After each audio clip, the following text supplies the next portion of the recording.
Senator Urquhart. Thank you, Mr Deputy President. The Australian Government is strongly committed to a vibrant and resilient aviation industry in Australia, recognising the enormous contribution aviation makes to our economic strength as a nation. Yesterday, Fair Work Australia granted the government's application to end all industrial action at Qantas. This is a win for the tens of thousands of passengers who were left stranded by Qantas's extraordinary action and for the 1 million people working in tourism across Australia.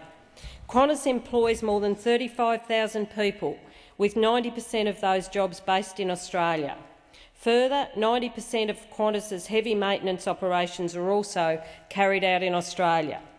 In the National Aviation White Paper, the government acknowledged the critical need for developing and retaining a highly skilled workforce to ensure Australia's aviation sector remains strong into the future. The government is also strongly committed to ensuring that Australian airlines are majority Australian-owned and based in Australia. The government strongly supports these provisions being maintained to ensure that Qantas remains an iconic Australian brand. Yesterday's decision confirms the Fair Work Act is robust and the independent umpire has a critical role to play in the industrial relations framework.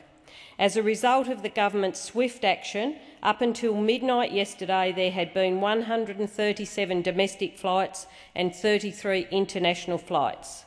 And this was delivered as a result of Labor's successful Fair Work system, which restored the balance in industrial relations in Australia. Under the old Howard government, unions could take industrial action, bosses could lock them out, and governments could intervene. It's exactly what we've seen here. But this section of the Fair Work Act is substantially similar in its terms to sections in earlier versions of workplace relations legislation, and they enable the Fair Work industrial umpire to deal with a dispute that has got implications for the national economy. Let's be clear. It was Qantas's extreme action that escalated this dispute. We acted decisively and immediately to terminate the industrial action on both sides. This has got workers back to work and planes back into the sky. No one directly involved, not Qantas, not the unions, asked the government to intervene. All parties assured us they were still at the negotiating table as late as Friday. And I'd like to point out that this inflammatory language around using section 431 does nothing to help get planes back into the air and the dispute resolved. The facts are that the government was notified only a short time before Qantas decided to shut up shop. And anyway, a termination under section 431 would have ultimately led to arbitration, and there would have been a real risk of a challenge in the courts, which would have continued the uncertainty for Qantas, its employees and the travelling public. I repeat, the measures taken by the responsible ministers was appropriate and has seen Qantas planes back in the air within 48 hours.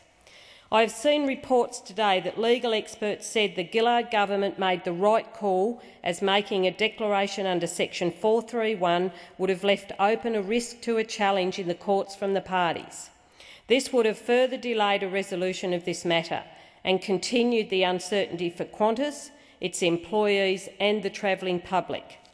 This would have prolonged the inconvenience for the travelling public and continued the uncertainty for Qantas employees.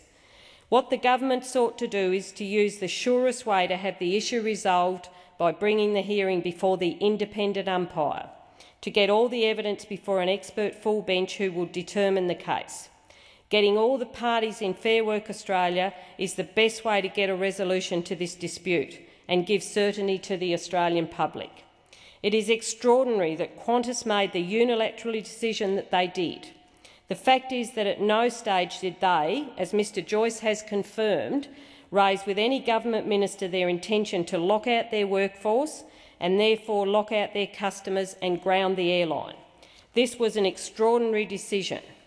The government's concern has been to make sure that we acted to get Qantas back in the air, to make sure that Australians can travel for either business, for family reasons, for holidays, whether it be domestically or overseas. The government's intervention has ensured there is a timely response to that issue.